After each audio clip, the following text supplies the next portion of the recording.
Every path is different. Eastern books on spirituality tend to be more contemplative. If you've read Be Here Now by Ram Dass, you know what I mean. You won't find a step-by-step blueprint for spiritual evolution. You'll find beautiful ideas, deep imagery, and poetic truths that are meant to be felt more than understood. And that's the beauty of it. But the Eastern path on its own is slow. It's a gentle unfolding that might take several lifetimes to complete the great work. Western occultism, on the other hand, is different. It's structured, it's dense, it's detailed. And those details, those words, help clarify thought. And clear thought, that's the first step to manifestation, because when you bring clarity to the mental plane, you gain power on the physical one. The magician speaking now has always been more of a doer, someone more inclined to do the thing in the book than to keep reading about it. But in pursuit of the deepest truths about the universe, about the self, intellectual discipline became essential. And that meant reading and studying books, many of which are written in ways and with words that people don't generally use anymore. It's been worth it.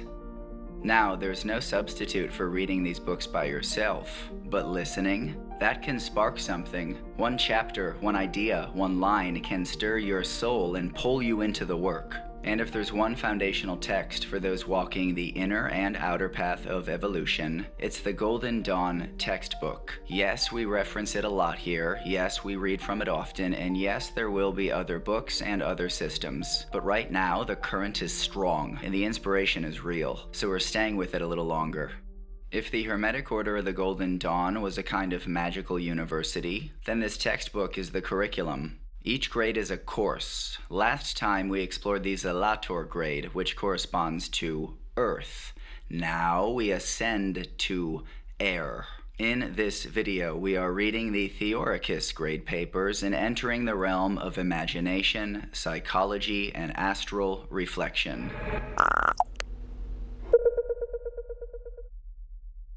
The Grade of Theoricus. When you are grounded in this work, meaning that you've really claimed your spot in the physical world, the journey starts to pull you upward, into the airy realms of Yesod. This is where we enter the Grade of Theoricus. In the system, Yesod is linked to air. In air? Well, air is subtle. It's not just wind or breath. It's imagination.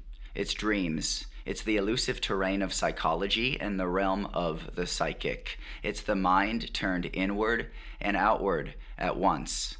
This realm is enchanting. It feels like transcendence. You'll get tastes of higher reality, real sensations that seem to come from beyond the veil. But beware, not everything that glimmers in the astral is gold. You might feel lit up. You might feel inspired, but just because something is bright doesn't mean it's sacred. There's a lot of static and a lot of illusion. Yesod is like a mirror. It doesn't generate light, it reflects it. And what it reflects could be from above, from the high realms of divine intelligence, or from below, from the raw animal world, or even lower still. And here's what's wild, that stuff you see around you in dreams or even when you're walking around during the awake portions of your life, all the stuff you see, it's shaped by your own interpretations. Images, sensations, symbols floating around in the astral light. You don't see the world as it is, you see the world as you've been taught to see it. Much of your personality, the habits, the stories, the fears, are astral echoes of the physical world, built up and baked into your subtle body over time. And if that imagery comes from the chaos of the physical world, that's what's being mirrored back.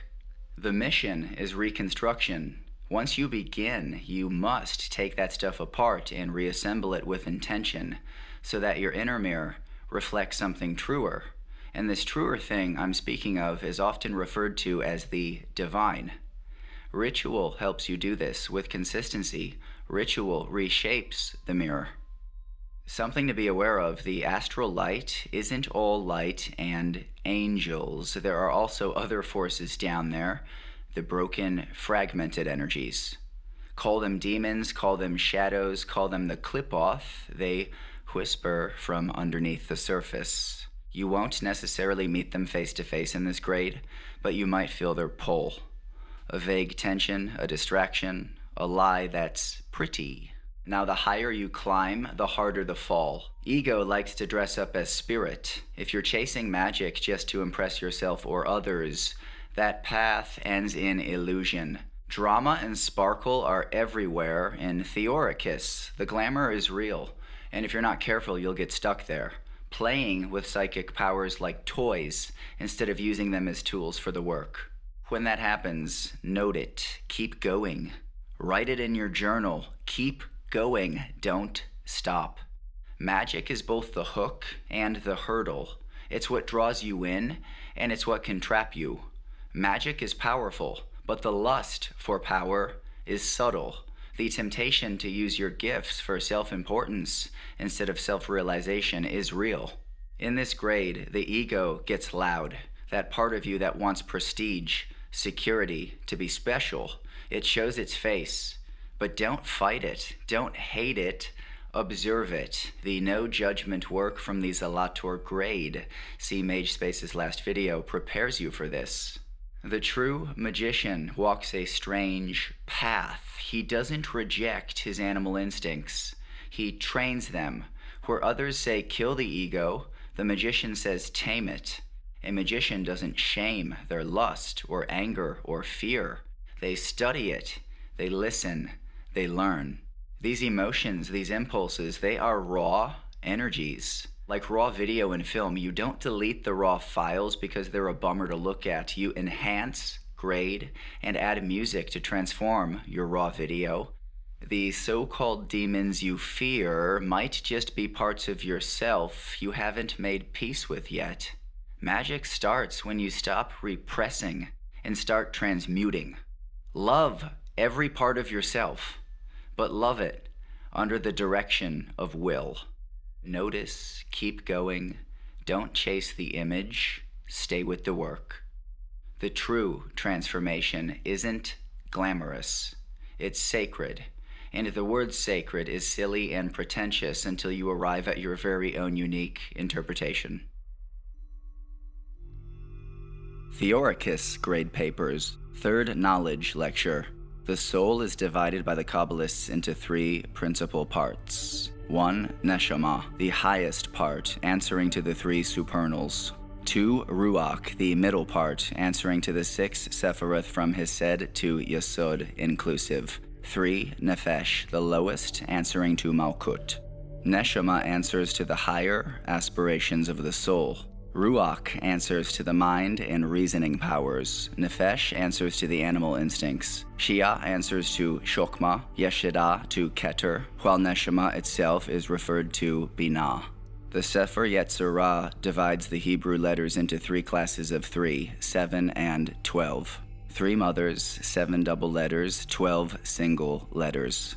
The holy place embraces the symbolism of the 22 letters, the table of shewbread, the single letters, the altar of incense, the 3 mothers. Astral spirits are those belonging to the astral plane. Such are false and illusory forms, shells of the dead, and ghosts and phantoms. Elemental spirits are those belonging to the nature of the elements. Some are good and some are evil. An angel is a pure and a high spirit of unmixed good in office and operation. In the tarot, the 10 small cards of each suit refer to the Sephiroth. The 4 suits refer to the letters of the Tetragrammaton, thus Sceptress of Wands to Yod, Cups, Hay, Swords, Vow, Pentacles, Hay, Final.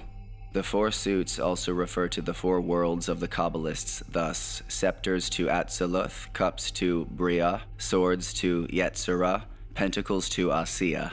The honors of the tarot pack are, as it were, the vicegerents of the Great Name in the Kabbalistic world to which each suit is referred. They also symbolize father, mother, son, daughter, birth, life, death, and resurrection. The 17 squares out of a square of lesser squares refer to the sun in the 12 signs of the zodiac and the 4 elements. This form of the caduceus Hermes is that of the 3 mother letters placed on one another thus. The caduceus has another meaning on the Tree of Life. The upper part wings, touch, chokmah, and binah. These are the three supernals. The 7 lower sephiroth are embraced by the twin serpents whose heads rest upon Hesed and Gevurah. The meaning of Luna on the Tree of Life is thus: in its increased, embrace the side of mercy; in its decrease, the side of severity; and at the full, it reflects the sun of Tiperet. Third meditation. Let the Theoricus practice the moon breath while saying mentally the word Om. Moon breath is through the left nostril only. Let him meditate upon the waxing and waning crescents while visualizing a silver crescent upon an indigo background. Let him now call before his mind the signs of the airy triplicity, Gemini, Libra, and Aquarius, and enclosed in these let him meditate upon the numbers 9 and 5, and therewith the forms of the pentagram and pentangle. Let him now rise in imagination above the mineral world into the world of trees and flowers, and identify himself in love and sympathy with the powers of the elements behind these.